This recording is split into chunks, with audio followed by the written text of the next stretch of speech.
Hi everyone, it's Candace Craw-Goldman from quantumhealers.com. Keeping our quantum minds bright. What about our brain health for healers? You know, sometimes it's the tiniest tasks that seem the hardest. The ones that make you pause midday and go, wait a second, did I give the cat her pill yet? And ask me why I used that as an example. I get it, I really do.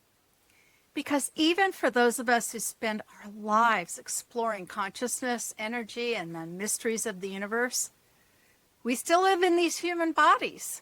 And human brains, especially that are aging, we can get tired.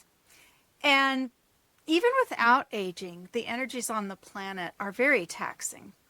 So we all occasionally forget where we left our car keys or coffee cup, even though how many of us have keys? Oh my gosh, how the world is changing. So if you're watching this channel, there's a good chance you're like me. Maybe you're a little older. Maybe you're part of a generation of quantum healers who've spent decades caring for others, our clients, our families, our communities, and in many cases, including mine, our aging parents. And we have our beloved animals too. So before I go further, if you find any of these kinds of conversations helpful, well, I'd love for you to like this video or subscribe to the channel. It really helps the algorithm share these topics with more people who need them, and it helps our whole community stay connected. All right. So recently, my 95-year-old father passed away. My daddy. He was a remarkable man, sharp as a tack for most of his life, and one of the biggest fans of crossword puzzles and Scrabble, the game Scrabble, you could ever meet, even into his 90s and all the way into his last week of life. He was playing Scrabble. He played Scrabble sometimes at the end, 10 or 12 times a day with his caregivers. And I truly believe that this hobby, this focus of Scrabble and doing crosswords helped keep his mind strong and clear and operational for as long as it did. But eventually, despite all those games, all that effort, daily focus on that part of the neural pathways that he kept going, dementia found its way in anyway. And watching that slow descent was heartbreaking and humbling too.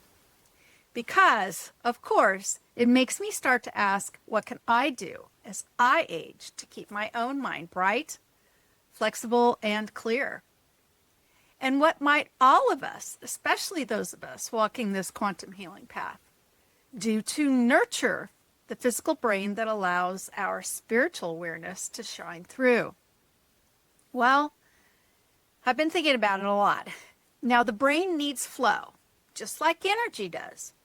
And we talk about flow all the time in healing, right? Prana, chi, life force, energy. But blood flow is the physical counterpart. It is the carrier of energy, along with oxygen, of course, in the body. Everything that supports your heart, movement, hydration, balanced nutrition, also supports your brain. Even light daily movement, barn chores, gentle yoga, walking your dog, all of that helps oxygenate your neurons and keep those inner circuits humming. And I'll tell you something very personal here. I'm actually writing the notes to make this recording right after leaving the gym. I mean, I sat in my truck and made notes about how I wanted to make a video about it.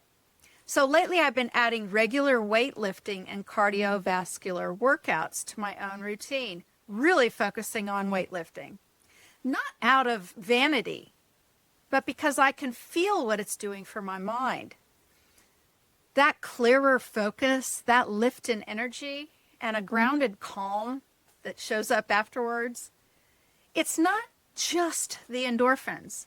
It's the brain waking up, rewiring itself, saying thank you, getting a refresh, right? So you can feed your brain the way you feed a session too.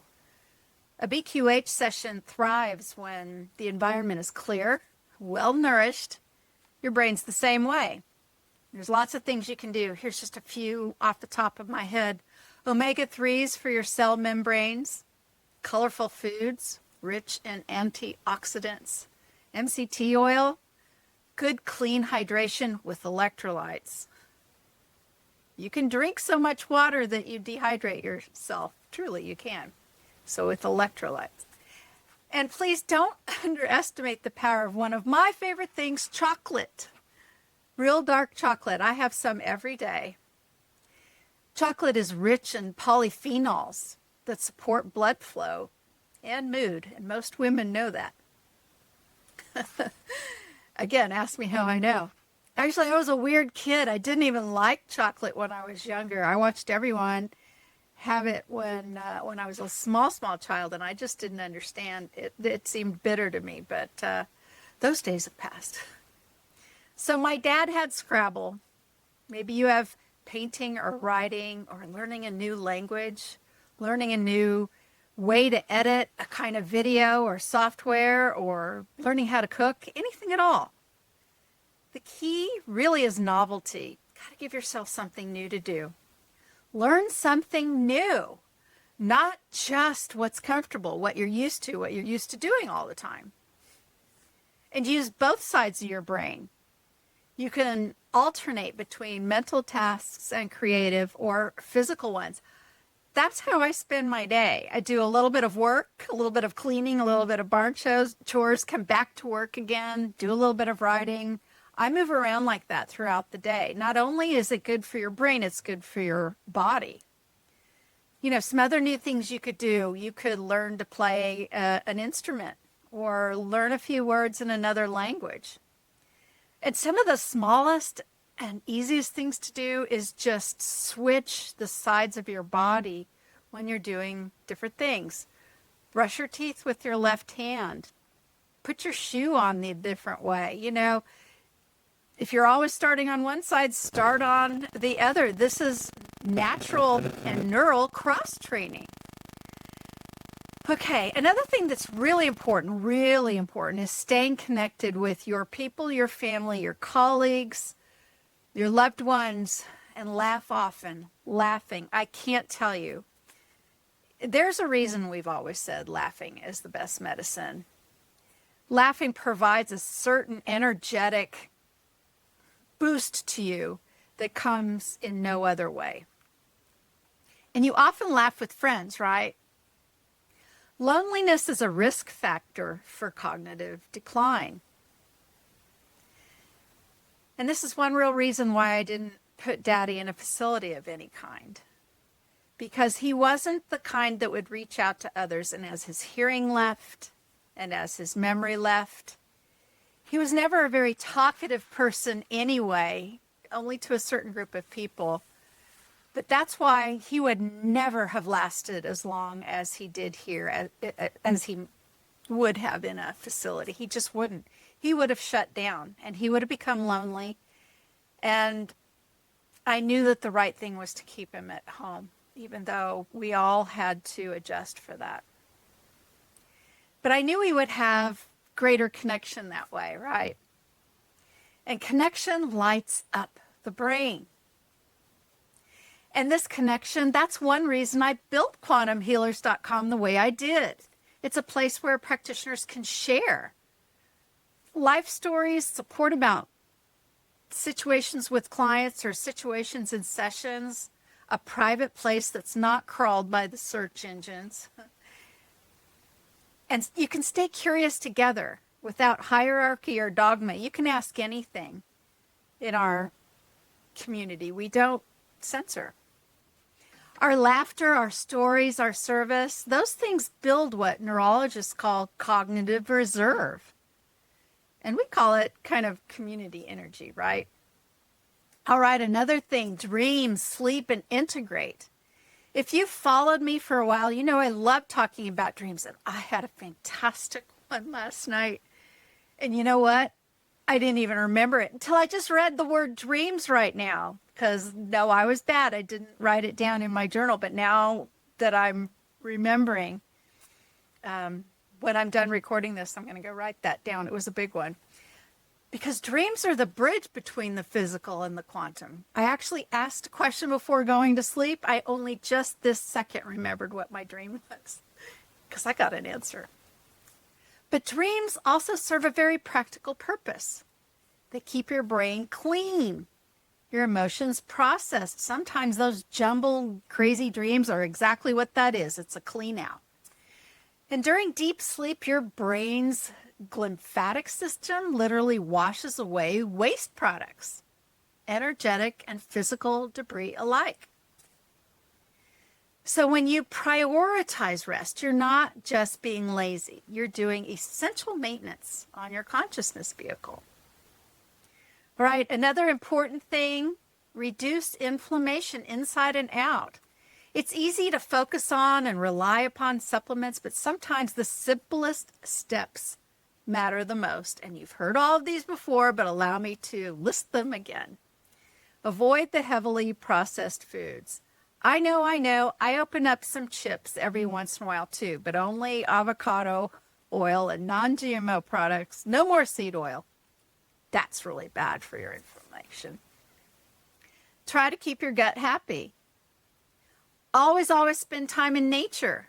Even 5 minutes with your bare feet on the ground or touching a tree if it's winter and there's snow and you can't do the barefoot thing. This helps regulate your nervous system. If you have cats, dogs, chickens, or horses, like I'm so lucky to have, you already have a built-in therapy team reminding you to breathe and stay present. And speaking of therapy, I'm looking at an equine therapy class I might take, and look how that would combine all the things for me. New, horses, learning something, keeping fresh. Because I'm still a healer, for sure. And that brings us to purpose. It's the best neurotransmitter. Purpose might be the ultimate brain nutrient. Truly, it's what gets you up in the morning, even when the to-do list looks endless. And frankly, I'm reminded right now, when Dolores passed, my purpose shifted, and my purpose shifted in a big way. It was so focused upon her goals and assisting her. And when she passed, I've had to rework that, and I'm still reworking that, especially as times change. So set creative goals. Teach what you know. Everybody knows something. Everybody is an expert in something. Share your wisdom, but stay curious. Don't think you know it all. I guarantee you don't, no matter what it is. And your neurons love curiosity. That was Dolores, right? She stayed curious till the very end. It keeps them firing and rewiring. So, yes, go ahead and do the crosswords. Play Scrabble, paint, dance, write, meditate, dream. But above all, stay connected. Truly. This world isn't encouraging that. It's encouraging screens. And yes, you can stay connected in that way briefly, but stay connected in real life. To your community, to your family, to your loved ones, to your friends, to your body, to your purpose, to your joy. Because as quantum healers, our brains are not just biological organs. They're translators, really, of multidimensional consciousness. And when we care for them, we make it easier for higher frequencies to express through us into this world that so deeply needs awakened and compassionate minds. We need more of you out there. We really do. Okay, if you found this helpful, this message, share it with other people, another healer, caretaker, or a loved one who might need the reminder. And if you're looking for a community or education that supports all of this stuff, the whole self, body, mind, and spirit, as service to other practitioner, come visit us at quantumhealers.com. We are a guru free space for learning, sharing, and remembering how powerful we truly are at every age. All right. Till next time.